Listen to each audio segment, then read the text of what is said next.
तो ये आप पढ़िए। अब हम बात करते हैं अलीपुर संयंत्र। ये क्या था? इसको जो है मानिक टोला संयंत्र बोला जाता है।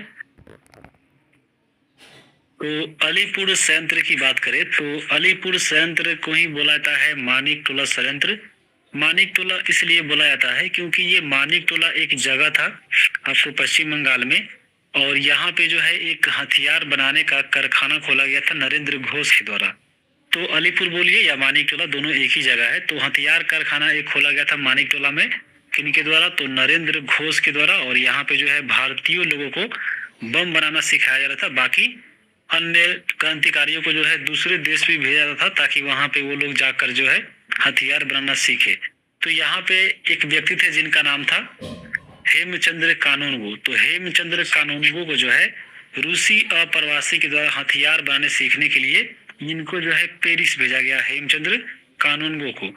ये चले गए उधर और बाकी यहाँ पे लोगों को बम बनाना सिखाया जा रहा था। लेकिन यहाँ पे लापरवाही के कारण ये जो है कारखाना पकड़ा गया, क्योंकि ये जब लोग बम बना रहे थे तो उसी समय जो है बम ब्लास्ट कर गया। तो ये जो है लोगों की नज़र में आ गया और अंग्रेजों को पता चल गया, तो ये जो है कारखाना पकड़ा गया। उसके बाद यहाँ पे जो है अरविंद घोष, साथ में यहाँ पे जो है आपको वरिंदर घोष, हेमचंद्र कानूनगो को जो है यहाँ पे ये गिरफ्तार कर लिया जाता है और कारखाना को जो है अपने कब्जे में कर लिया जाता है अंग्रेजों के द्वारा। उसके बाद यहाँ पे क्या होता है कि नरेंद्र जो गोसाई थे, एक व्यक्ति थे नरेंद्र गोसाई, इनको जो है अंग्रेज यहाँ पे गवाह बना लेता है और बोला जाता है कि हाँ तुम यहाँ पे जाकर कोर्ट में गवाही देना कि ये लोग जो है ऐसे ऐसे कारखाना वहाँ पे इलीगल रूप से चला रहे थे। लेकिन नरेंद्र गोसाई को जो है गवाही देने से पहले ही जो है कन्हई लाल और सत्येंद्र नाथ चाकी ने जो है इन्हों को जो है यानी नरेंद्र गोसाई को मार डाला था। उसके बाद ये पता अंग्रेजों को चला, तो यहाँ पे क्योंकि सरकारी गवाही को मारना यहाँ पे अपराध है, तो अंग्रेजों के द्वारा यहाँ पे कन्हई लाल और सत्येंद्र नाथ चाकी को, ये दोनों व्यक्ति को जो है फांसी दे दिया जाता है और हेमचंद्र कानूनगो और वरिंदर घोष को जो है काले पानी की सजा देती है, क्योंकि ये लोग जो है वहाँ पे बम बना रहे थे। और साथ में यहाँ पे जो अरविंद घोष थे ये भी जो है यहाँ पे आपको पकड़े गए थे।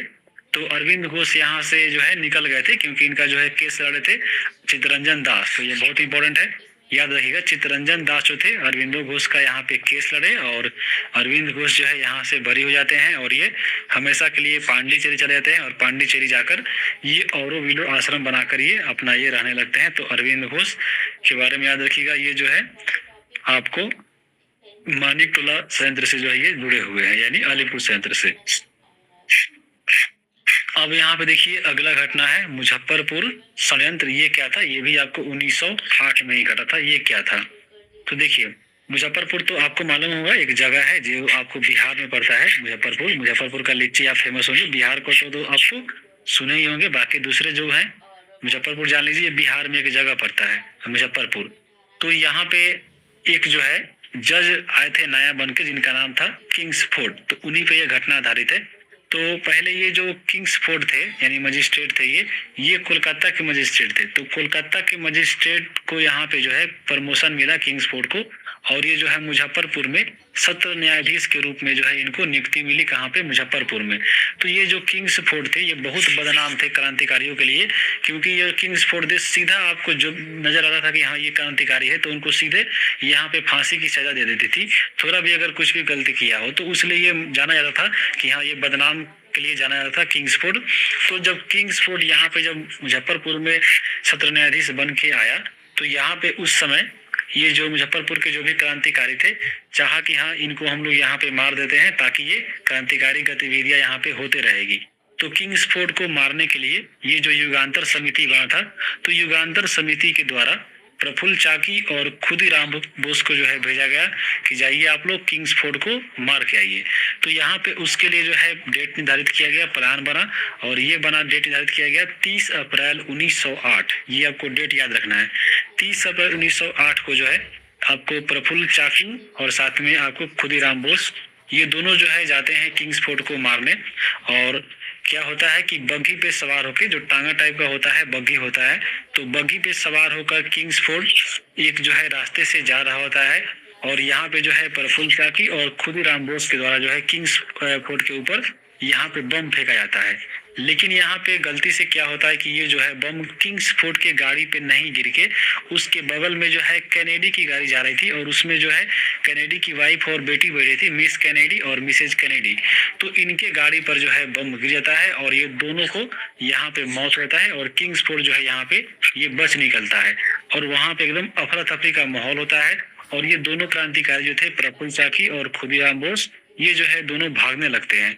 तो यहाँ पे जो खुदीराम बोस है उनको जो है वहां पे पकड़ लिया जाता है और मुजफ्फरपुर के जेल में ही यहाँ पे जो है 11 मई 1908 को जो है इनको फांसी दी जाती है, जब ये मात्र जो है 18 या 19 वर्ष का रहते हैं। और ये सबसे कम उम्र में इनको फांसी मिला था, याद रहिएगा, सबसे कम उम्र में फांसी देने वाले आपको शहीद व्यक्ति कौन थे, तो ये आपको खुदीराम बोस थे।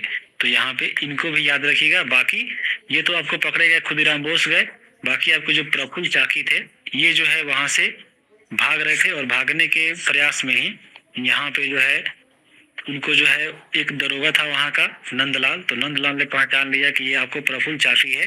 तो प्रफुल्ल चाकी गिरफ्तारी से बचने के लिए आपको खुद से उन्होंने जो है अपने आप को गोली मार लिया था। तो यही प्रफुल्ल चाकी और ये जो है खुदीराम बोस का यहाँ पे शहीदी हुआ था। और मुजफ्फरपुर कांड में याद रखिएगा किंग्सफोर्ड की हत्या का प्रयास किया गया था। और यहाँ पे आपको ये एग्जाम में क्वेश्चन भी पूछा हुआ, आप देख रहे हैं कि किस वर्ष जो है मुजफ्फरपुर बम कांड हुआ था। तो अभी आप देखिए 1908 में। यहाँ पे आपको एग्जाम में ईस्वी पूछा है, लेकिन एग्जाम में अगर डेट पूछे तो याद रखिएगा 30 अप्रैल 1908 को यह घटना घटित हुआ था। तो ये मुजफ्फरपुर कांड हो गया। अब हम बात करते हैं दिल्ली षड्यंत्र केस, कि ये दिल्ली षड्यंत्र केस क्या था। तो चलिए इसको पढ़ते हैं। यहाँ पे ये घटना जुड़ा हुआ है कहाँ से, जब ये दिल्ली दरबार लगता है उसके बाद से। तो 1911 में जो है दिल्ली दरबार लगा था और आपको मालूम होगा यहाँ पे जो है बंगाल विभाजन को रद्द किया गया था और साथ में लॉर्ड हार्डिंग द्वितीय जो थे वो आपको भारत आए थे और यहाँ पे दिल्ली दरबार में घोषणा किया गया था, एक तो बंगाल विभाजन रद्द किया गया था, दूसरा जो पहले राजधानी कोलकाता थी, कोलकाता से अब यह दिल्ली की घोषणा की गई थी। 1911 में यह घोषणा हुई, लेकिन यह 1912 में आपसे दिल्ली राजधानी बनी थी भारत की।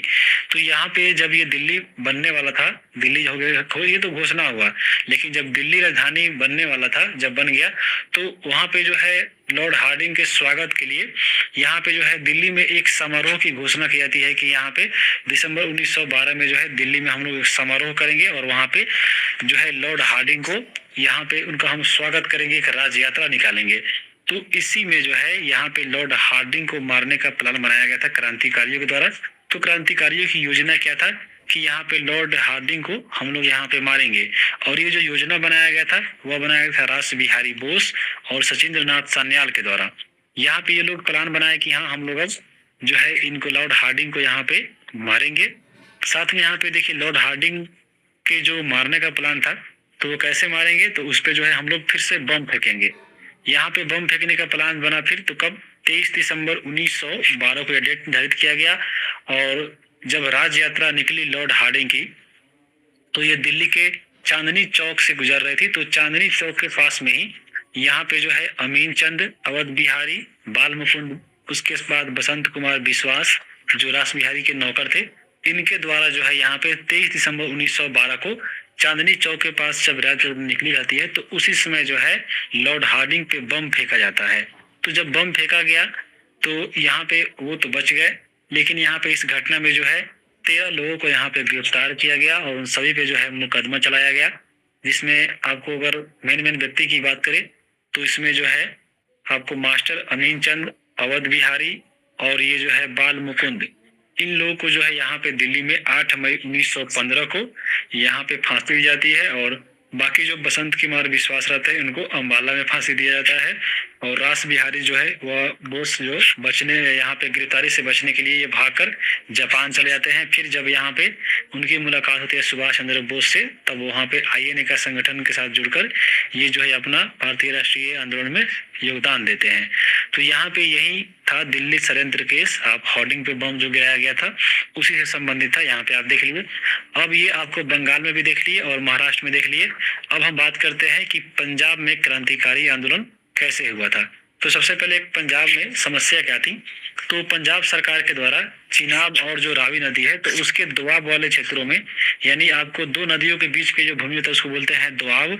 तो यहाँ पे पंजाब सरकार के द्वारा चिनाब और रावी जो नदी था, चिनाब और बारी, ये जो दोआब था, तो इन नहर बस्तियों में जो ग्रामीण लोग थे तो उनपे जो है कर बढ़ाने वाला एक विधेयक पारित कर दिया आपको पंजाब सरकार ने। तो उसी को विरोध में यहाँ पे जो पंजाब के आपको क्रांतिकारी थे ये आवाज उठाए, उसका विरोध करने लगे। तो समस्या का जब विरोध करने लगे तो क्रांतिकारियों को जो है यहाँ पे पंजाब के द्वारा यानी अंग्रेज सरकार के द्वारा यहाँ पे जेल में डाला गया।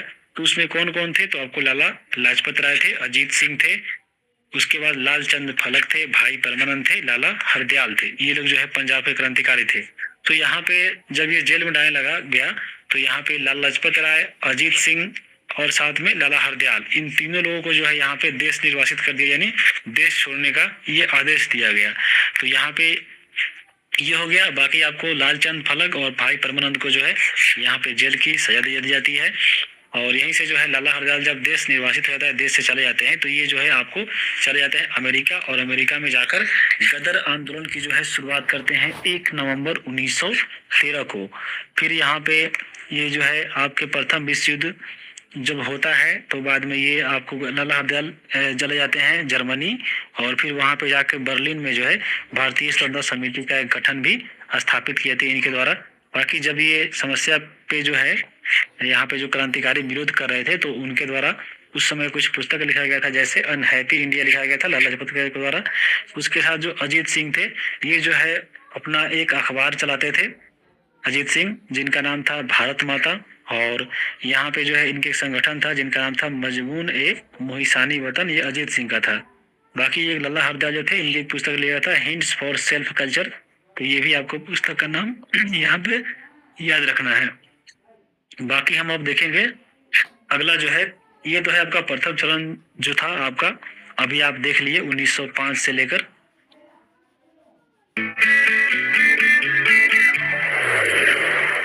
आगे देखेंगे दूसरा चरण जो 1924 से 1946 तक चलेगा। तो चलिए हम लोग इसको शुरू करते हैं।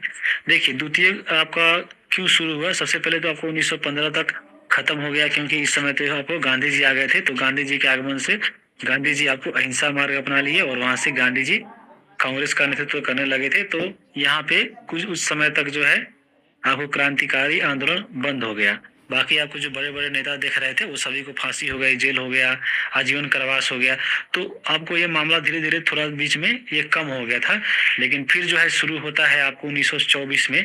और उसके पीछे प्रारंभ का कारण क्या था, तो 1924 से अगर आप पहले देखिएगा तो उससे पहले 1919 में एक आया था एक्ट जिसका नाम था रॉलेट एक्ट। रॉलेट एक्ट के तहत क्या होता था कि यहाँ पे देखिए इसमें अगर किसी पे भी शक होता था कि हाँ ये व्यक्ति गलती किया है तो उस पे बिना अपील और बिना दलील यानी बिना उसको सुनवाई किए और उसको जवाब देने का मौका भी नहीं दिया जाता था, और उसको जो है सीधा जेल में बंद कर दिया था। साथ में यहाँ पे जितने भी क्रांतिकारी थे तो क्रांतिकारियों को दमन हेतु यानी क्रांतिकारियों को रोकने के लिए ही यहाँ पे रॉलेट एक्ट आया था। तो ये भी आया जो भारतीयों के बिल्कुल खिलाफ था यहाँ पे। उसके बाद एक और घटना घटती है जालियांवाला बाग हत्याकांड, जिसमें बहुत लोग यहाँ पे मारे जाते हैं। हत्याकांड जब हुआ तो वहाँ पे कमेटी बनती है, आपको मालूम हुआ, एक सरकारी कमेटी और एक भारतीयों द्वारा बनती है तहकीकात कमेटी।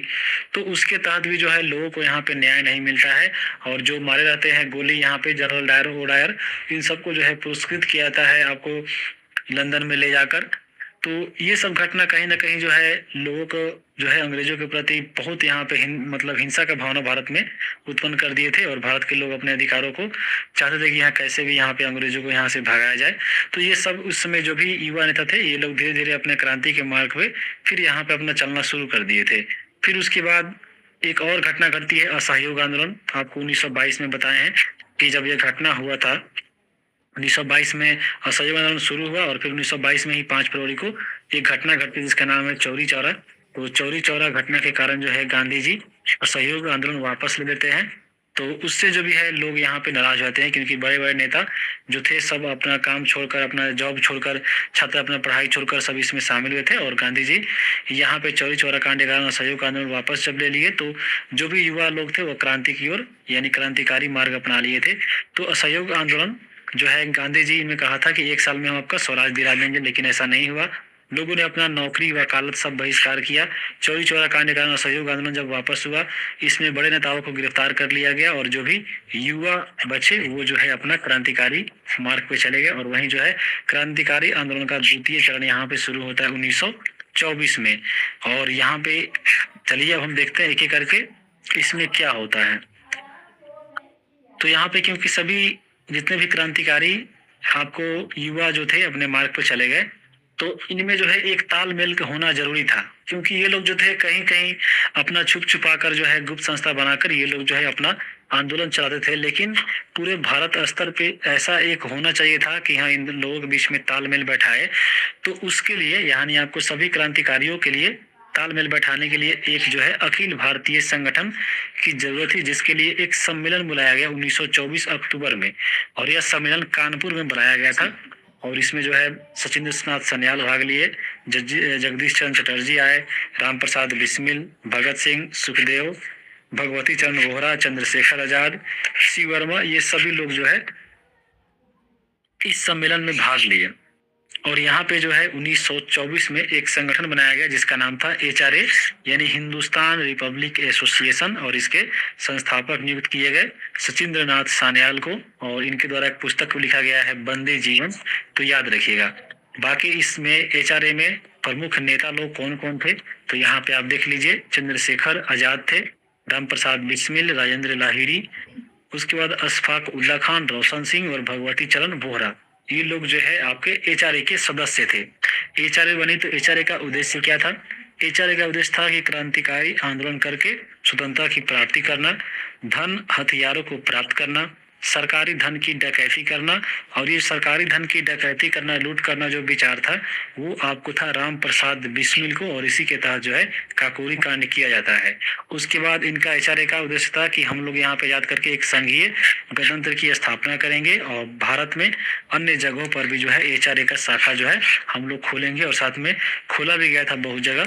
तो ये उद्देश्य की पूर्ति, ये उद्देश्य था। और उद्देश्य की पूर्ति करने हेतु यहाँ पे सबसे पहला इनका था कि सरकारी धन की जरूरत है, क्योंकि ये इसमें जो भी मान लीजिए लड़ रहे हैं उसके लिए गोला बारूद चाहिए, तो उनके लिए पैसा भी चाहिए। तो ये सब जो है अपना सरकारी खजाना लूटने का प्लान बनाया। और उसमें सबसे पहला इन्होंने जो घटना का अंजाम दिया वह था काकोरी कांड। काकोरी कांड जो है 9 अगस्त 1925 को घटा। और इसमें जो है ट्रेन से सरकारी खजाना से जो है आपको इसमें धन लूटा गया था। तो चलिए हम लोग पढ़ते हैं कि ये काकोरी कांड क्या था। तो काकोरी कांड की बात करें तो अभी देखें 9 अगस्त 1925 को यह घटना घटी। और यह जो है योजना बनाई गई थी राम प्रसाद बिस्मिल के द्वारा। जो है योजना थी कि हाँ हम लोग सरकारी धन को लूटेंगे, और उसमें काकोरी को जो है चुना गया था। तो ये काकोरी एक जगह था जहाँ पे क्या हुआ कि लखनऊ से सहारनपुर जाने वाली एक रेलवे लाइन, एक रेल थी जिसका नाम था ट्रेन 8 डाउन पैसेंजर ट्रेन। इस ट्रेन को जो है यहाँ पे काकोरी नामक जगह पे जो है इसको पकड़कर यहाँ पे लूटा जाता है। तो लखनऊ सहारनपुर लाइन पर चलती हुई ट्रेन में जो है काकोरी नामक जगह पर डकैती और रेलवे तिजोरी को जो है लूटा जाता है। और इसमें जो है 10 क्रांतिकारी टोटल इसमें गए थे इसको लूटने। 10 कौन कौन थे आप यहाँ पे पढ़ सकते हैं, राम प्रसाद बिस्मिल, राजेंद्र लाहिड़ी, रोशन सिंह, अशफाक उल्ला खां, चंद्रशेखर आजाद, सचिंद्र नाथ बख्शी, मनमथ नाथ गुप्ता, केशव। उसके बाद यहाँ पे आप देखिए, उसके बाद है बनारसी लाल, और उसके बाद है मुकुंद लाल। तो ये 10 लोग जो है यहाँ पे इस घटना को अंजाम दिए थे काकोरी कांड को लूटने में। और यहाँ पे किस ट्रेन को लूटा गया था, तो ट्रेन का नाम था 8 डाउन पैसेंजर ट्रेन। यहाँ पे आप याद रखिएगा।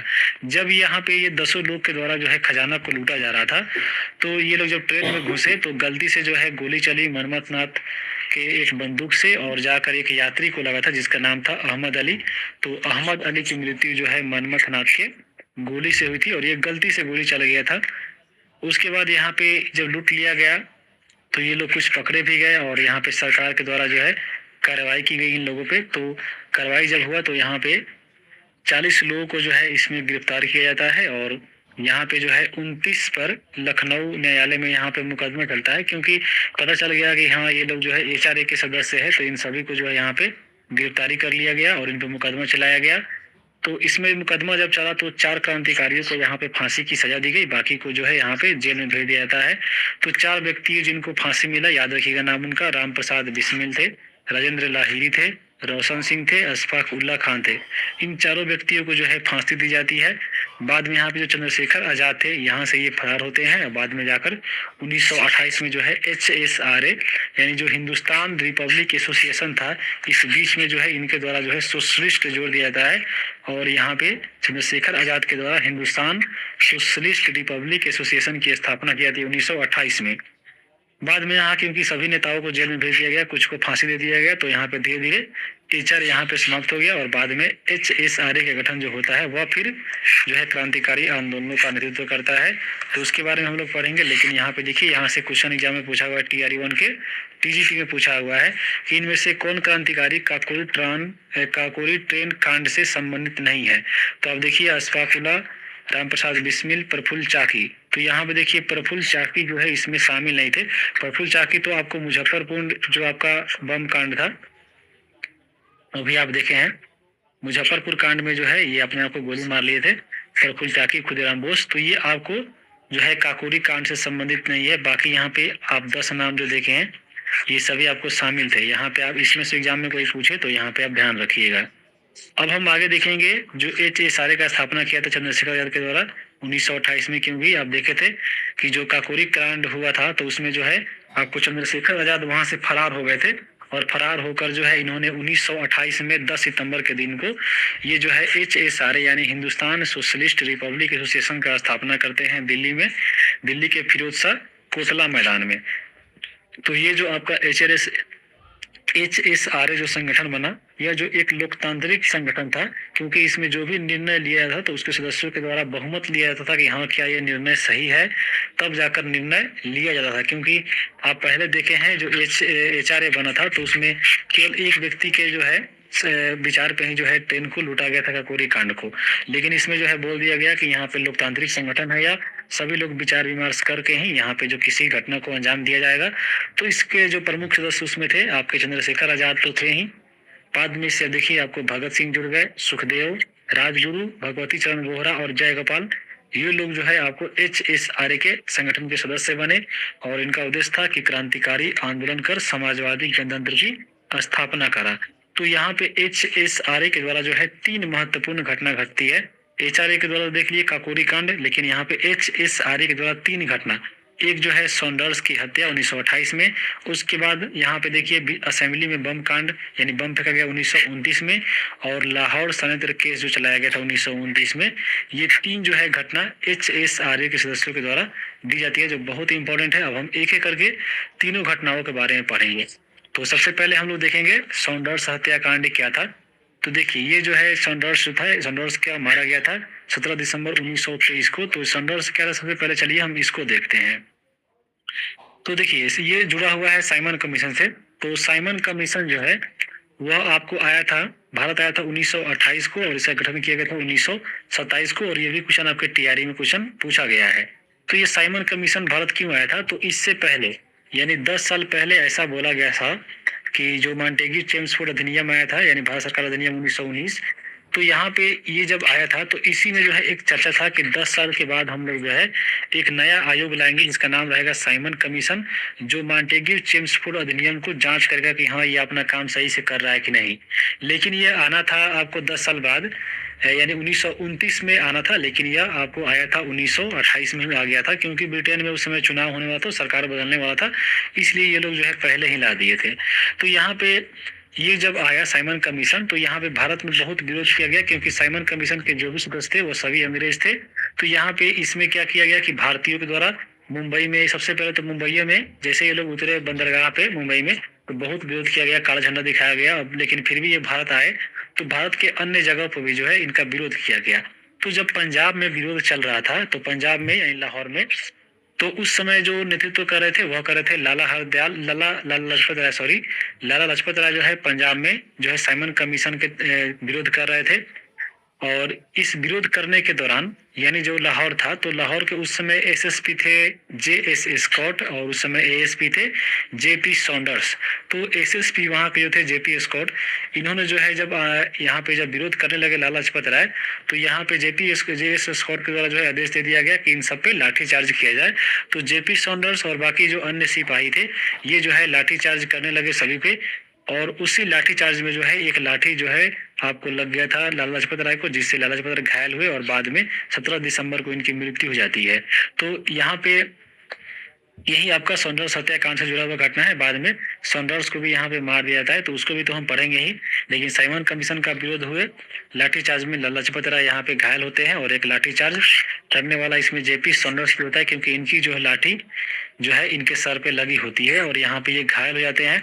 जो घायल होते हैं तो एक जगह होता है लाहौर में ही मोरी गेट, तो मोरी गेट पर ये घायल हुए जब बैठे होते हैं तो वहां पे इनके द्वारा एक बयान दिया जाता है कि मेरे सर पर पड़ी हुई लाठी की एक एक चोट ब्रिटिश साम्राज्य के ताबूत में लगी कील साबित होगी। ये आपको इनका बयान था।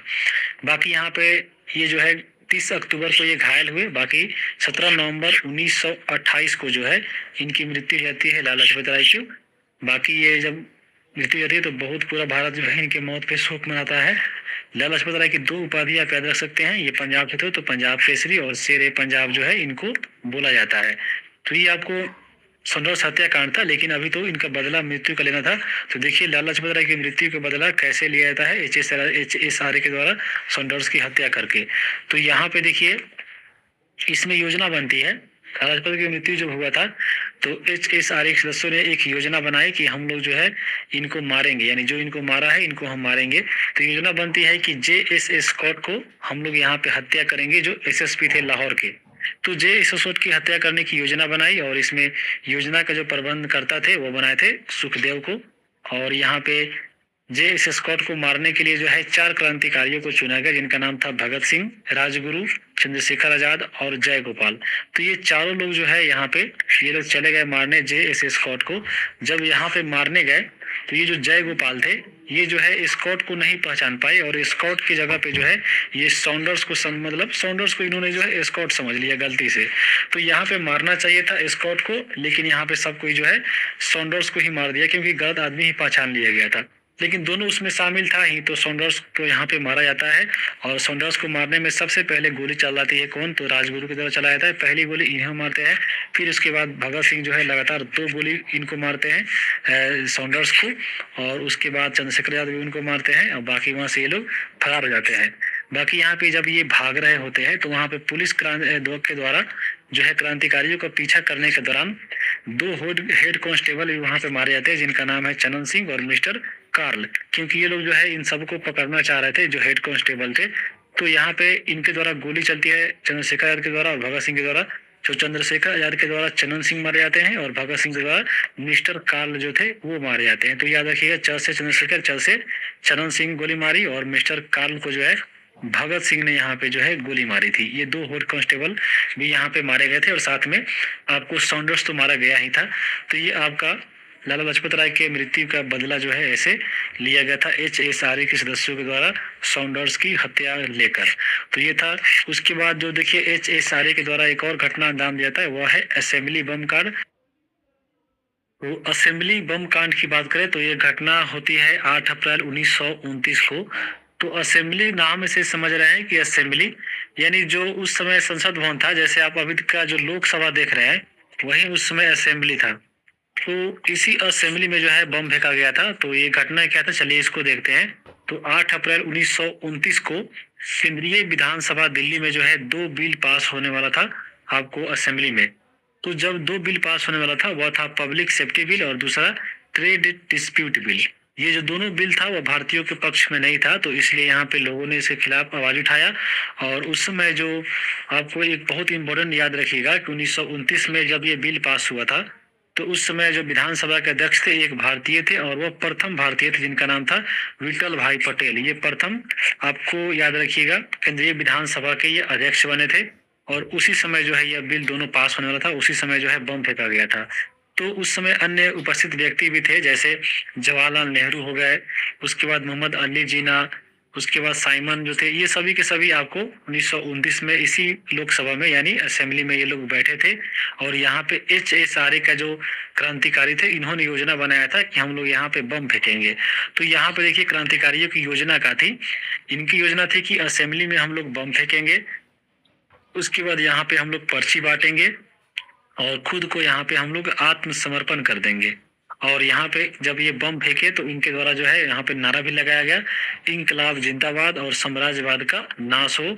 यहाँ पे जो दो क्रांतिकारी को चुना गया था बम फेंकने के लिए, एक थे इसमें बटुकेश्वर दत्त और दूसरे थे यहाँ पे भगत सिंह और दूसरे थे बटुकेश्वर दत्त। तो इन दोनों के द्वारा जो है असेंबली में बम फेंका गया है। तो ये बम जो फेंका गया था इसमें उद्देश्य नहीं था कि यहाँ किसी को मारा जाए, बस यहाँ पे एक आवाज पहुंचाना था आपको बहरी सरकार तक कि यहाँ हमारी मांगों को पूरा किया जाए। और यहाँ पे क्वेश्चन भी पूछा गया है तैयारी 3 में देखिए पूछा गया है 6 to 8 में कि केंद्रीय विधानसभा में हानि रहित बम किसने फेंका। देखिए ऑप्शन यहाँ पे जतिन दास है, बटुकेश्वर दत्त है, चंद्रशेखर आजाद है।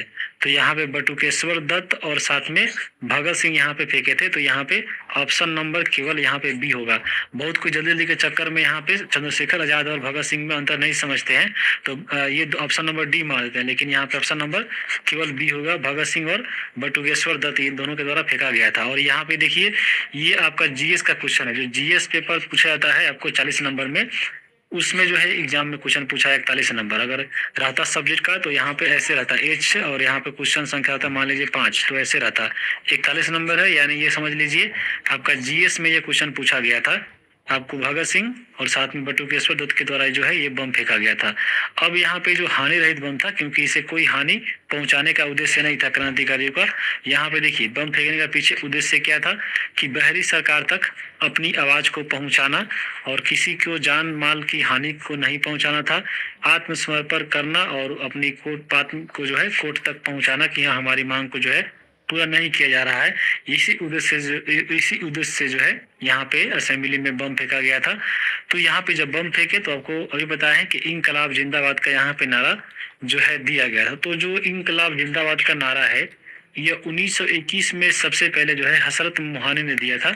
बाद में यहाँ पे असेंबली में जब बम फेंके भगत सिंह और उनके साथियों ने, तो उनके द्वारा जो है यहाँ पे इंकलाब जिंदाबाद का नारा जो है लगाया गया था, तब ये जाकर उस समय बहुत ही फेमस हो गया था। तो एग्जाम में क्वेश्चन भी पूछा हुआ है कि जो मशहूर इंकलाब जिंदाबाद नारा था वो किसने दिया है, तो हसरत मोहानी ने दिया था 1921 में। यहाँ पे याद रखिएगा। और ये देखिए टीआरई 2 के 6 to 8 पेपर में पूछा है, यानी वो भी आपका देखिए 70 नंबर है। तो मतलब ये भी आपका जीएस का ही सवाल है, यानी 40 नंबर वाला में ये भी क्वेश्चन आपका पूछा हुआ है, तो ये भी आपको ध्यान में रखिएगा। बाकी यहाँ पे देखिए जब ये बम फेंके और यहाँ पे जब दोनों आदमी पकड़े गए आपको भगत सिंह और बटुकेश्वर दत्त, क्योंकि इन्होंने तो प्लान बनाया ही था कि हम पकड़े जाएंगे और अपना जो है अपना पक्ष रखेंगे कोर्ट में कि हमारा आवाज नहीं सुना जा रहा है, हम यहाँ पे हम किसी को मारने के उद्देश्य से नहीं फेंके थे। तो यहाँ पे जो है इन दोनों को पकड़ लिया गया और दिल्ली के कोर्ट में जो है इनको केस चलाया गया। केस जब चल रहा था तो यहाँ पे देखिए 2 पक्ष था, एक आपका भगत सिंह और बटुकेश्वर दत्त और दूसरे में आपको अंग्रेज सरकार थी। तो अंग्रेजों का की तरफ से जो आपके वकील थे वह थे राय बहादुर सूरज नारायण, और जो भगत सिंह और बटुकेश्वर के जो इनके पक्ष में जो भी वकील थे वह थे आसिफ अली। तो इनमें जो है वकील और ये इन दोनों के बीच में केस चला और उसमें जो सेशन जज थे वह थे आपके लियोनार्ड मेडल्टन, और इसके अध्यक्ष में जो है यहाँ पे देखिए केस चलाया गया। केस जब चला तो यहाँ पे फैसला क्या निकल के आया कि आजीवन कारावास काले पानी की सजा जो है दिया गया पोर्ट ब्लेयर में, किनको, तो भगत सिंह और बटुकेश्वर दत्त को। यहाँ पे काले पानी जो भेजा जाना था आपको पोर्ट ब्लेयर में, लेकिन इन लोग को जो है तत्काल यहाँ पे जो है भगत सिंह को भेज दिया गया लाहौर जेल में। और जो भी पुराने फाइल थी आपको इससे पहले जो HSRA के द्वारा घटना घटी गई थी उनमें जो है यहाँ पे सबको इनमें फंसाया गया अंग्रेजों के द्वारा, जिसमें यहाँ पे बाकी जो भी अन्य नेता थे, जैसे आप ऊपर देखे हैं काकोरी कांड में जो भी आपके राजगुरु सुखदेव चाहे जतिन दास जो भी पकड़े गए थे, उन सबको जो है धीरे धीरे सब जितने क्रांतिकारी नेता थे उन सबको जो है लाहौर जेल में लाया गया। भगत सिंह को भी लाहौर में, बाकी राजगुरु सुखदेव जतिन दास इन सभी को जो है जो दूसरे जेल में थे इन सबको पकड़ कर यहाँ पे लाया गया लाहौर जेल में, और इन सब पे जो है पुरानी फाइल खोला गया। यहाँ पे देखिए इसमें अगर इसमें देखा जाए आपको असेंबली बम कांड में तो ये लोग रिहा हो जाना चाहिए था या कुछ सजा देकर इन लोगों को जो है 2-4 साल का छोड़ देते, लेकिन यहाँ पे जो पुराने फाइल खोलकर इन पे जो है बड़े मुकदमा ठोका गया और फिर इनको जो है लंबा जेल में किया गया था। तो इन सभी क्रांतिकारियों को जो है लाहौर में लाया गया और इन पे जो है लाहौर केस चला, तो उसको बोलते हैं लाहौर षड्यंत्र केस, जो आपका HSRA के ये तीसरा महत्वपूर्ण घटना है और ये आपको 1929 में हुआ था। तो चलिए यहाँ पे क्या हुआ था देख रहे थे कि ऊपर जो है धीरे धीरे सभी क्रांतिकारियों को जो है लाहौर जेल में लाया गया। उस समय आपको भगत सिंह थे, सुखदेव, राजगुरु, जतिन दास, सी वर्मा, इनसे ये सब जो है आपको लाहौर में जेल में आपको रहने लगे। जब ये लाहौर जेल में पहुंचे तो वहाँ पे व्यवस्था बहुत ही खराब था। वहाँ पे जो है जो भी उसमें क्रांतिकारी थे, जो भी आपको जेल में जो लोग थे भारतीय, उनके साथ यहाँ पे बहुत भेदभाव हुआ था। इनको कोई व्यवस्था वहाँ पे नहीं था। तो यहाँ पे भगत सिंह, सुखदेव, राजगुरु, जतिन दास और यहाँ पे शिव वर्मा ने यहाँ पे जो है इन्होंने के द्वारा भूख हड़ताल यहाँ पे किया गया और इनके द्वारा मांग किया गया कि यहाँ पे जो राजनीतिक कैदी हम लोग को मारा जाए, क्योंकि ये लोग जो है कहीं पकड़े नहीं गए थे किसी घटना इंजाम देते हुए। तो इनका मानना था कि हम राजनीतिक कैदी है, तो हम लोग को जो है राजनीतिक कैदी मानते हुए जो यूरोपीय स्तर की सुविधा है कि यहाँ अच्छा खाना, अच्छा पानी, बेड, ये सब दिया जाए, तो इन लोग इनके द्वारा ये सब मांग की गई। साथ में सभी कैदियों को अलग अलग वार्ड दिया जाए, स्वच्छ कपड़ा दिया जाए, पानी, पुस्तक, पत्र पत्रिका उपलब्ध हो। उसके बाद यहाँ पे जो सम्मानजनक असम्मानजनक होगा, जो असम्मानजनक कार्य है जैसे बाथरूम साफ करना, चाहे कुछ करना, जो असम्मानजनक है उसको जो है जबरदस्ती ना कराया जाए। इन सभी को जो है यहाँ पे अपना मांग रखा ये सब मिलकर, और ये जो है अपना भूख हड़ताल शुरू किया गया। बहुत लंबा भूख हड़ताल चला। तो इन सभी मांगों के साथ ये लोग जो है अपना भूख हड़ताल शुरू कर दिए और भूख हड़ताल एकदम चालू रहा। यहाँ पे जो एक घटना घटती है वह घटती है 13 सितंबर 1929 को। जतिन दास जो आपको पीछे देखे हैं कि भूख हड़ताल कर रहे थे, तो 64 दिनों के बाद जो है भूख हड़ताल से यानी भूखे रहने से जो है जतिन दास की मृत्यु जाती है 13 सितंबर 1929 को। बाकी जो अन्य थे क्रांतिकारी उनके द्वारा भी जो है यहाँ पे किया जा रहा था भूख हड़ताल। तो उसमें भगत सिंह और बटुकेश्वर दत्त को देखा जाए तो ये 81 दिन की ये लोग के द्वारा जो है भूख हड़ताल किया गया था, लेकिन ये लगातार नहीं था। जैसे जतिन दास जो था इन्होंने जो 64 दिन लगातार ये किया था, इनसे इनकी मृत्यु हो गई थी। लेकिन यहाँ पे जो भगत सिंह और बटुकेश्वर दत्त थे इनको जो है 3 चरणों में भूख हड़ताल किया। इन बाकी क्योंकि ये लोग जो है अलग अलग जेल से आए थे। यहाँ पे भगत सिंह और बटुकेश्वर दत्त को जो है शुरू में आपको यहाँ पे ये जो है पहले दिल्ली जेल में रखा गया था, फिर आपको इनको जो है मियावाली में भेजा गया, फिर इनको जो है लाहौर में, यानी सबको लास्ट में जो है लाहौर जेल में लाकर इन लोगों के पास रखा गया था। तो इन तीनों मिलाकर जो है 81 दिन का भूख हड़ताल भगत सिंह और बटुकेश्वर दत्त के द्वारा भी किया गया। तो यहाँ पे उस समय जो सरकार थे, अंग्रेज सरकार, उनको जो है बातों को मानना पड़ा। तो शुरू में जो है ये लोग जो चारपाई, अखबार, मोमबत्ती, बिजली के प्रकाश यहाँ पे दिया गया। लेकिन जब यहाँ पे जतिन दास की जब मृत्यु हो जाती है भूख हड़ताल से, तो उसके बाद यहाँ पे सरकार जो है दबाव में आती है और फिर यहाँ पे सभी को जो है अलग अलग वार्ड दिया जाता है, स्वच्छ भोजन, पानी की व्यवस्था जो है की जाती है। तो ये घटना आपको लाहौर संयंत्र था। बाकी यहाँ पे क्योंकि इन सभी जितने भी क्रांतिकारी थे इन सबको जो है यहाँ पे लाया गया था लाहौर में। तो यहाँ पे देखिए लाहौर संयंत्र चला और इन सबको देखिए कैसे कैसे यहाँ पे फंसाया गया। तो यहाँ पे लाहौर संयंत्र चला क्रांतिकारियों को दमन हेतु, और इसमें जो है 18 क्रांतिकारियों पे जो है यहाँ पे केस चलाया गया। स्पेशल मजिस्ट्रेट बुलाए गए जिनका नाम था राय साहब पंडित श्री कृष्ण। ये जो है मजिस्ट्रेट थे और इन 18 व्यक्तियों पे जब मुकदमा चला तो देखिए केस क्या था। जो भी पुराना केस था जैसे आपका सौंदर्य हत्याकांड, डकैती, लूट, अन्य क्रांतिकारी घटना, बम, हथियार कारखाना, जो भी पकड़ा गया था पिछली फाइल खोलकर इन सभी को जो है यहाँ पे केस लादा गया। और इनमें जो है 3 लोगों को यहाँ पे फांसी की सजा दी जाती है। 3 लोग कौन कौन थे? तो आपके राजगुरु, भगत सिंह और सुखदेव, इन तीनों व्यक्तियों को जो है फांसी की सजा दी जाती है। बाकी लोगों को काले पानी की सजा यानी पोर्ट ब्लेयर जेल में भेज दिया जाता है। और यहाँ पे जो 3 व्यक्ति थे भगत सिंह, राजगुरु, सुखदेव, इनको जो फांसी देने का निर्धारित तिथि तय किया गया और वो बोला गया कि 24 मार्च 1931 को सुबह 6 बजे जो है इनको हम लोग यहाँ पे फांसी देंगे। जब ये घटना लोगों को पता चली तो लोग जो है बहुत विरोध करने लगे। तो लोग को विरोधों के कारण ही जो है अंग्रेज सरकार ने जो है विरोध के कारण यहाँ पे जो घटना दिया जाने वाला था इन लोगों को फांसी, उससे 12 घंटा पहले ही यानी 23 मार्च 1931 को 7:30 बजे शाम में ही ये जो है फांसी दे दिया गया। क्योंकि लोग बहुत विरोध कर रहे थे और चुपके से ये जो है तीनों लोगों को फांसी पे लटका दिया जाता है आपको अंग्रेज सरकार के द्वारा। और साथ में यहाँ पे जो है इनके 100 को यहाँ पे जो है जब फांसी दी जाती है तो सरकार के द्वारा फिरोजपुर से छुपकर ये जलाने का प्रयास भी किया जाता है। लेकिन लोग जो है बाद में इनके 100 को प्राप्त कर लिया था और बाद में इनके समाधि दिया गया था। भगत सिंह जो है फांसी से पहले ये लेनिन की जीवनी पढ़ रहे थे। जब यहाँ पे फांसी देने वाला आया तो भगत सिंह से जब बोला गया था कि हाँ चलिए अब फांसी का वक्त हो गया है, तो बोले भी थे कि हाँ अभी एक क्रांतिकारी दूसरे क्रांतिकारी से बात कर रहा है। तो ये लेनिन की जीवनी पढ़ रहे थे, ये आपको याद रखिएगा भगत सिंह। यहाँ पे एक बहुत बड़ा विवाद ये है कि गांधी जी पे आरोप लगता है कि अगर गांधी जी चाहते तो भगत सिंह और साथ में राजगुरु सुखदेव, चाहे अन्य जो भी अब क्रांतिकारी थे, उनको वो बचा सकते थे। तो ये विवाद कहाँ तक सत्य है, चलिए थोड़ा हम इसको जान लेते हैं। क्योंकि 1931 में ही यहाँ पे देख रहे हैं कि तीनों क्रांतिकारियों को फांसी दी जा रही है, आपको भगत सिंह, राजगुरु सुखदेव को। और 1931 में ही जो है द्वितीय गोलमेज सम्मेलन होने वाला है। और यहाँ पे गोलमेज सम्मेलन 3 हुआ था। जो पहला हुआ था 1930 में, आपको मालूम होगा। तो इसमें जो है कांग्रेस यानी गांधी जी यहाँ पे भाग नहीं लिए थे।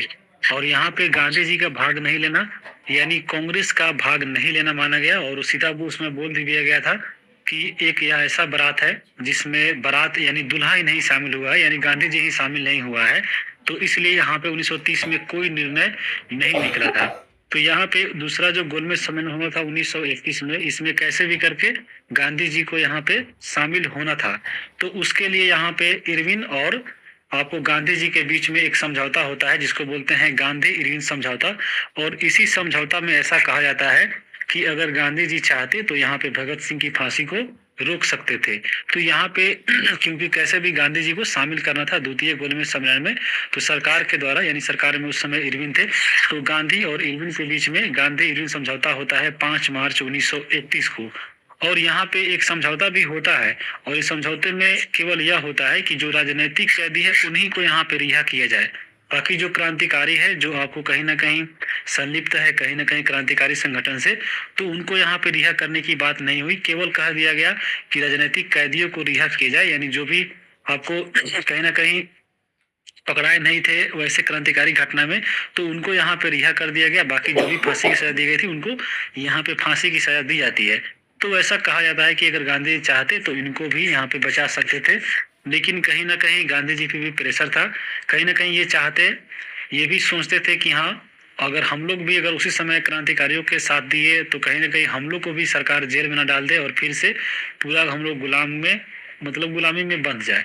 तो गांधी जी का भी सोचना कहीं ना कहीं एक पॉइंट से सही था। तो इसी कारण जो है गांधी जी यहाँ पे ऐसा नहीं किए। और गांधी जी का यहाँ पे बहुत विरोध किया गया था इसके बाद। और यहाँ से देखिए क्वेश्चन ही पूछा हुआ है कि 5 मार्च 1931 को कौन सी महत्वपूर्ण घटना घटी, तो आपको गांधी इरविन समझौता यहाँ पे TRE 2 के 6 to 8 पेपर में पूछा गया है। और ये भी देखिए GS पेपर में पूछा गया है, 64 नंबर ये क्वेश्चन है। यहाँ पे आगे हम चलेंगे अब, क्योंकि यहाँ पे 1931 में गांधी जी का विरोध हुआ और फिर दिसंबर में जो है आपको कांग्रेस का अधिवेशन बुलाया गया कराची में। और यहाँ पे अध्यक्ष थे उस समय वल्लभ भाई पटेल। और यहाँ पे गांधी जी का भारी विरोध किया गया, क्योंकि गांधी जी जो है यहाँ पे समझौते के तहत भगत सिंह को नहीं बचाए थे। और उसके बाद यहाँ पे जब गांधी जी इस कांग्रेस में अधिवेशन में आए तो वहाँ पे गांधी गो बैक का नारा भी यहाँ पे लगाया गया, काला झंडा उनको दिखाया गया। तो यहाँ पे गांधी जी ने एक भाषण भी कहा था, एक बयान भी दिया था कि गांधी मर सकता है लेकिन गांधीवाद नहीं, यानी हम जो विचार रखे हैं कि हाँ यहाँ पे सत्य अहिंसा, वो नहीं बदल सकता है, भले गांधी मर जाए लेकिन वो कभी नहीं बदलेगा। और यहाँ पे ये इन्होंने एक कथन कहा था, तो ये भी आपको याद में रखिएगा।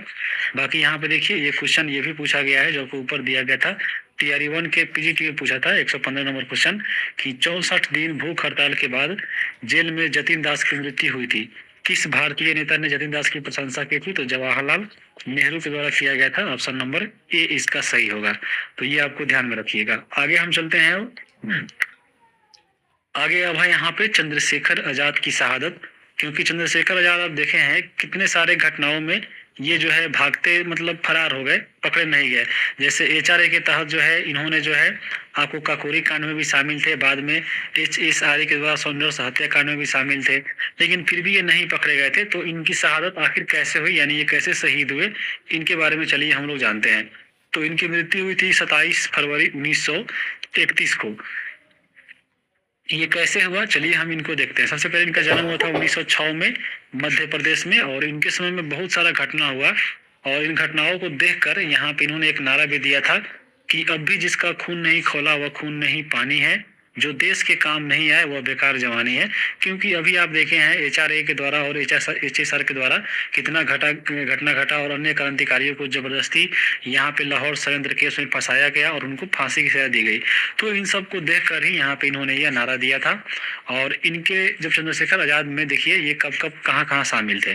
तो सबसे पहले 1924 में जो HRA बनी थी, तो HRA में रहते हुए इन्होंने जो है काकोरी कांड में शामिल हुए थे 9 अगस्त 1925 को, लेकिन वहां से ये फरार हो गए थे। बाकी जो 3 साथी पकड़े गए थे, अरिंदर लाहिरी, रोशन सिंह और अशफाकुल्ला खान, इनको फांसी दिया गया था और चंद्रशेखर आजाद वहां से जो है आपको फरार हो गए थे। क्योंकि पूरा इसमें 10 व्यक्ति शामिल थे, लेकिन ये इसमें फरार हो गए थे और बच गए। यहाँ से बचने के बाद 1928 में जो है इन्हीं के द्वारा, चंद्रशेखर आजाद के द्वारा ही HSRA का स्थापना किया जाता है। और इसमें इसके तहत जो है ये सौंदर्य हत्याकांड में शामिल होते हैं। बाद में जो असेंबली में बम फेंका जाता है उसमें भी यह शामिल रहते हैं, लेकिन फिर भी यहाँ भी नहीं पकड़े जाते हैं और यहाँ से भी फरार हो जाते हैं।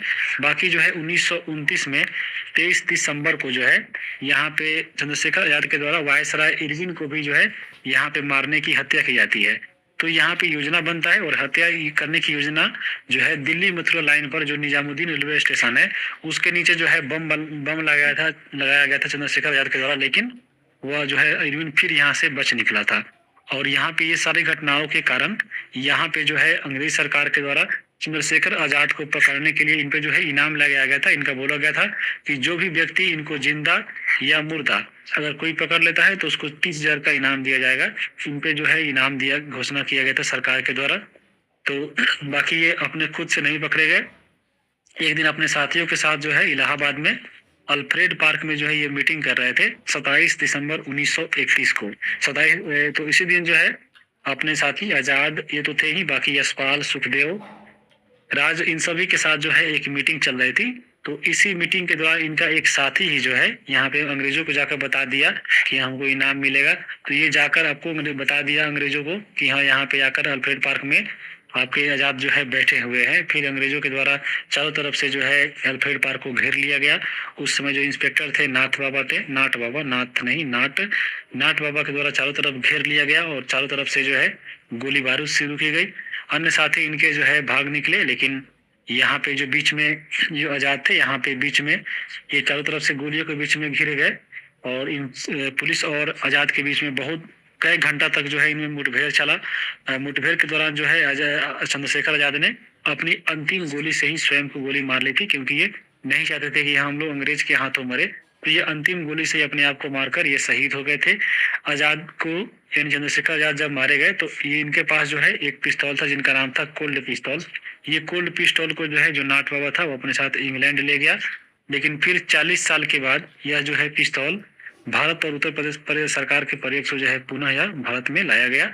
अब ये भारत में है और यहाँ से इनके साथी थे यशपाल, ये जो है यहाँ से भाग निकले और 1931 में ये जो है HSRA जो बनाए थे चंद्रशेखर आजाद, इनका जो है कमान संभाले कौन, तो आपको यशपाल। लेकिन फिर 1932 में जो है यशपाल को भी गिरफ्तार करके 14 साल की सजा दे दी गई थी। लेकिन आपको मालूम होगा 1937 में फिर प्रांतीय चुनाव होता है। तो उस प्रांतीय चुनाव के तहत जो है यूपी के मुख्यमंत्री बनते हैं गोविंद बल्लभ पंत, और ये पहले मुख्यमंत्री थे। और जब ये मुख्यमंत्री बने तो 1938 में जो है यशपाल को यहाँ से रिहा कर दिया जाता है और फिर यशपाल जो है यहाँ से बाहर निकल जाते हैं। तो यही आपका था चंद्रशेखर आजाद जो है कैसे इनकी शहीद प्राप्ति हुई थी। अब एक और घटना हम लोग देखेंगे, चटगांव शस्त्रागार कांड, जिसको इंडियन पब्लिक आर्मी भी कहते हैं। तो इंडियन पब्लिक आर्मी की बात करें, इसी को जो है चटगांव शस्त्रागार भी कांड भी बोला जाता है, जो 1930 में यह घटना घटी थी। यह आपको इंडियन पब्लिक आर्मी बाद में इसका नाम पड़ा, इससे पहले एक आश्रम था यह साम्य आश्रम, जो बाद में इंडियन पब्लिक आर्मी बना। तो इस आर्मी का जो है गठन किया गया था सूर्य सेन के द्वारा, जिनको मास्टर दा भी कहा जाता है।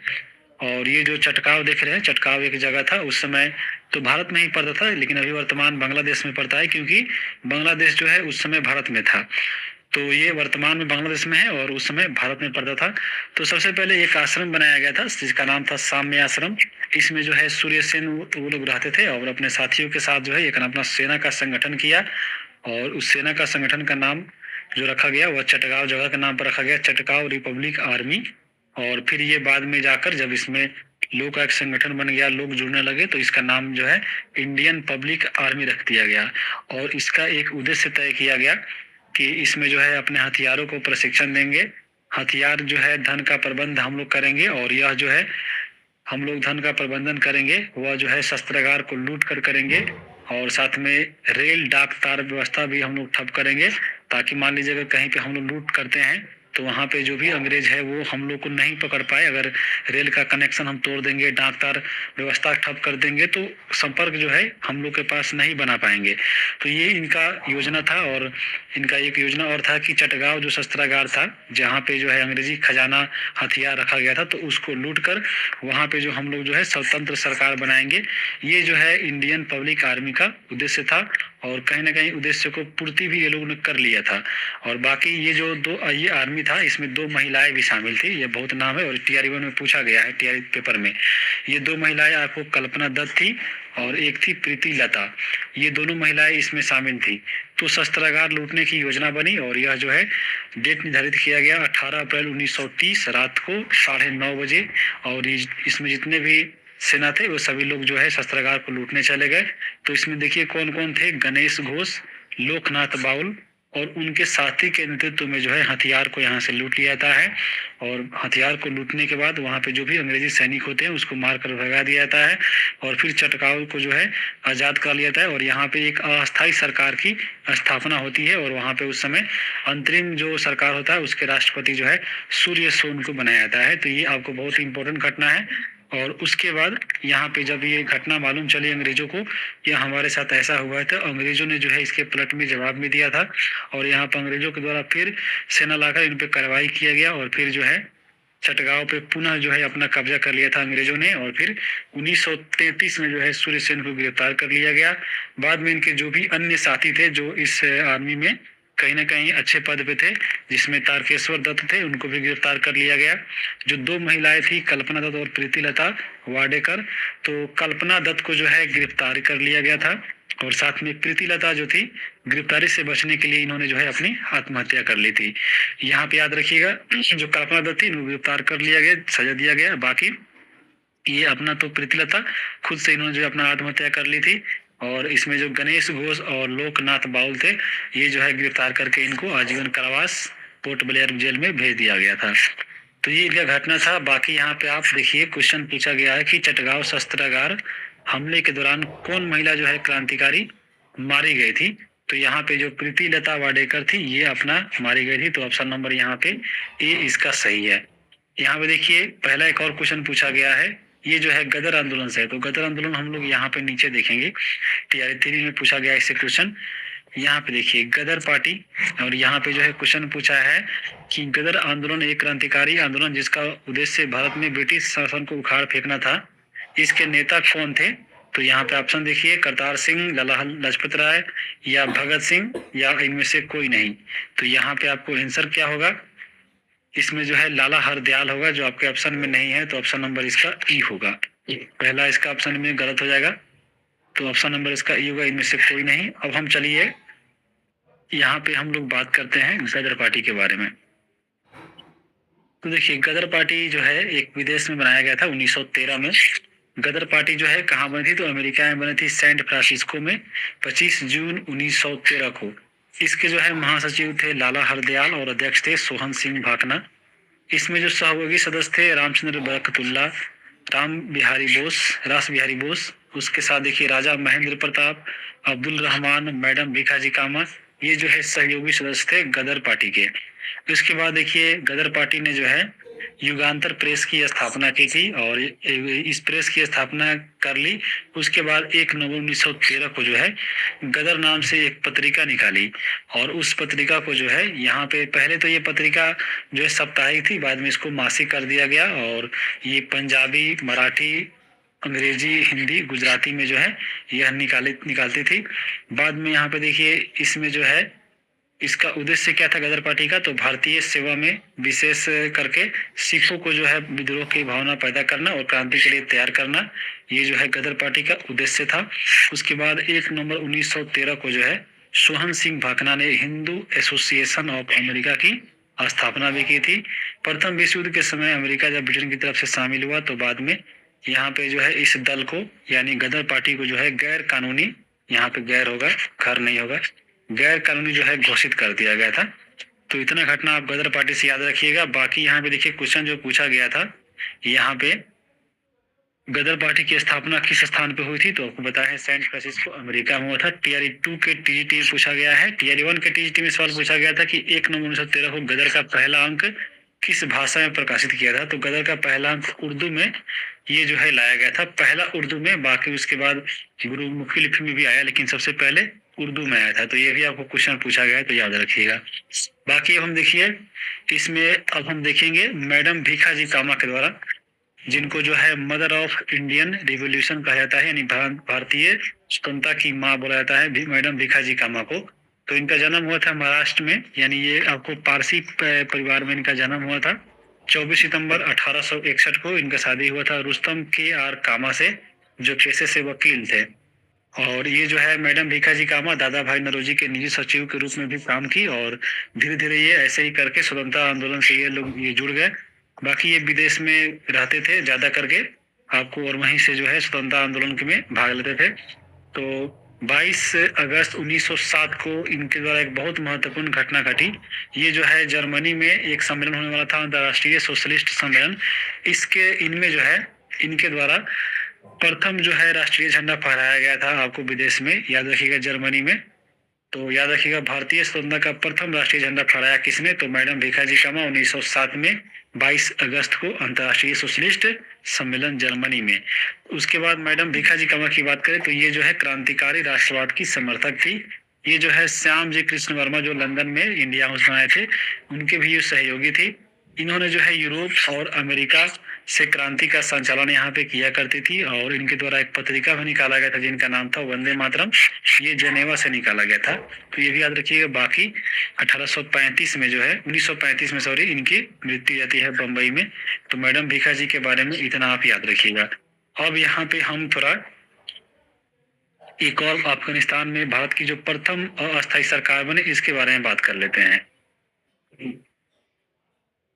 और मैडम भीखाजी के बारे में सबसे पहले एक सवाल देखिए, टीआरई 2 के पीआरटी में यह क्वेश्चन पूछा गया था कि विदेश में भारतीय राष्ट्रीय ध्वज प्रथम बार किसने फहराया था, तो मैडम भीखाजी कामा के द्वारा 1907 में जर्मनी में फहराया गया था। अब यहाँ पे देखिए, अब हम बात करते हैं अफगानिस्तान में अस्थायी सरकार के बारे में। देखिए 1915 में पहली बार जो है यहाँ पे अफगानिस्तान में एक अस्थायी सरकार बनी थी, जो काबुल में बनी थी, और इसको मान्यता दिया था जर्मनी और रूस ने। और इसका संस्थापक थे राजा महेंद्र प्रताप, और इनके जो सहयोगी थे बरकतुल्ला। इनके द्वारा जो है प्रथम अस्थायी सरकार बनाया गया था, और उसमें राष्ट्रपति बने थे राजा महेंद्र प्रताप और प्रधानमंत्री बरकतुल्ला।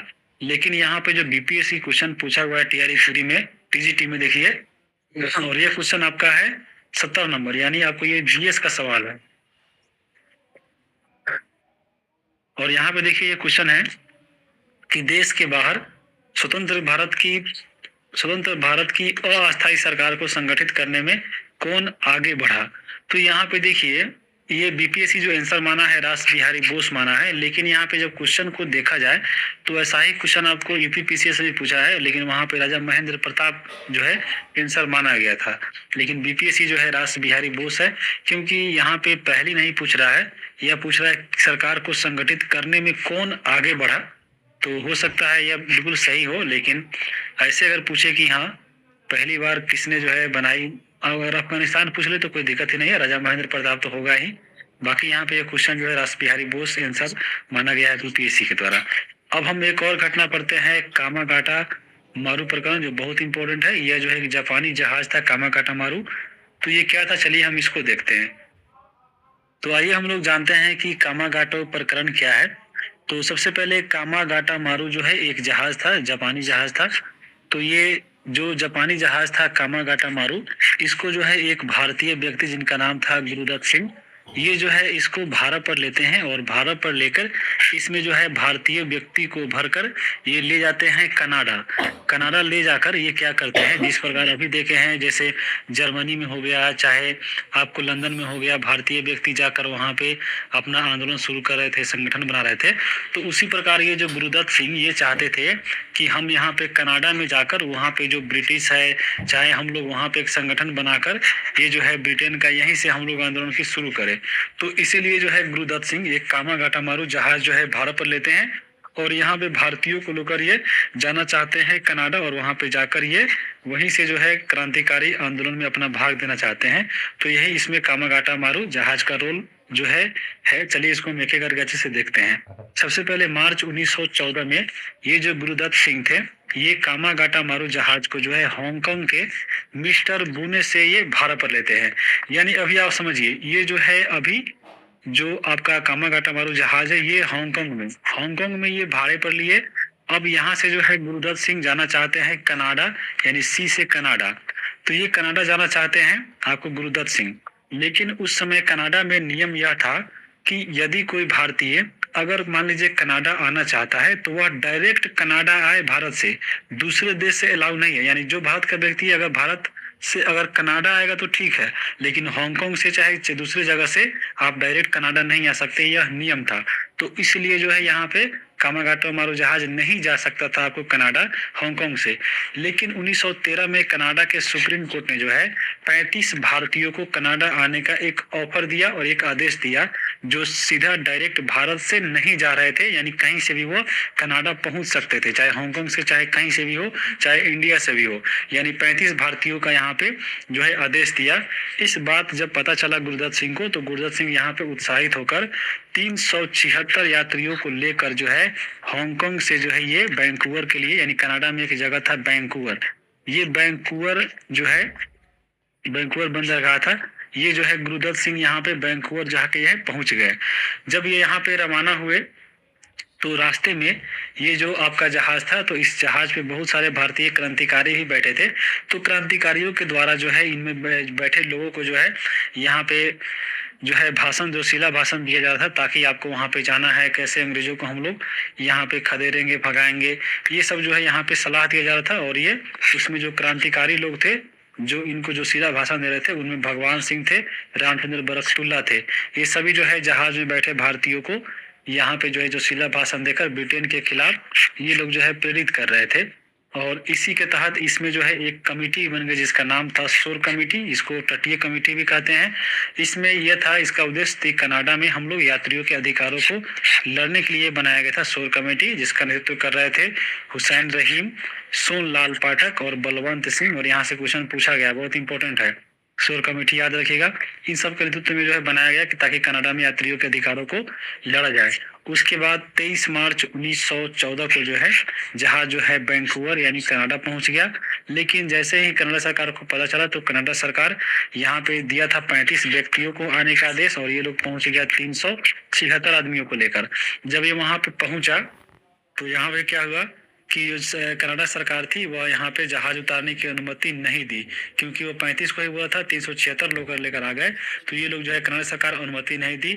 जब ब्रिटिश सरकार को यह खबर पता चली कि यहाँ पे जो भारतीय को लेकर ये लोग पहुंच गया है हमारे खिलाफ कनाडा में आंदोलन करने के लिए, तो यहाँ पे जो ब्रिटिश सरकार थी ये जहाज को जो है आदेश दी कि यह जहाज जो है कलकत्ता के बजबज बंदरगाह पे लाया जाए। और उस आदेश के तहत जो है यह जो है आपका कामागाटा मारू बजबज बंदरगाह पे पहुंचता है। और जैसे ही पहुंचता है वहां पे पुलिस और यात्रियों के बीच में मुठभेड़ होता है, जिसमें 18 यात्री वहां पे मारे जाते हैं और 202 व्यक्तियों को जो है जेल भेज दिया जाता है। और यही जो है होता है कामागाटा मारू प्रकरण। आप लोग यहाँ पे समझ लिए। अब देखिए यहाँ से 2 क्वेश्चन आपके एग्जाम में पूछा गया है। दिन के 50% विटामिन डी, आयरन और जिंक में पूछा गया है। क्वेश्चन क्या है? क्वेश्चन है कि वैंकूवर जाने के लिए कामागाटा मारू जहाज किराए पर किसने लिया था? तो ये बताया है आपको हरनाम सिंह, गुरमीत सिंह, करतार सिंह, इनमें से कोई नहीं था, यानी बाबा गुरुदत्त सिंह थे जो लिए थे। तो गुरुदत्त सिंह यानी ऑप्शन नंबर यहाँ पे ई होगा। और ये TRE 1 के TGT का सवाल है।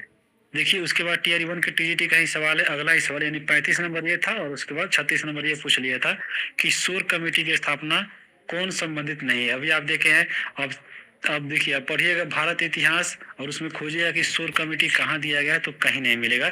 देखिए यहीं से क्वेश्चन पूछा हुआ था। शोर कमेटी यहाँ जुड़ा हुआ है इससे, कामागाटा मारू से। तो शोर कमेटी में ये जो है 3 व्यक्ति थे। देखिए हुसैन रहीम, सोनलाल पाठक और बलवंत सिंह।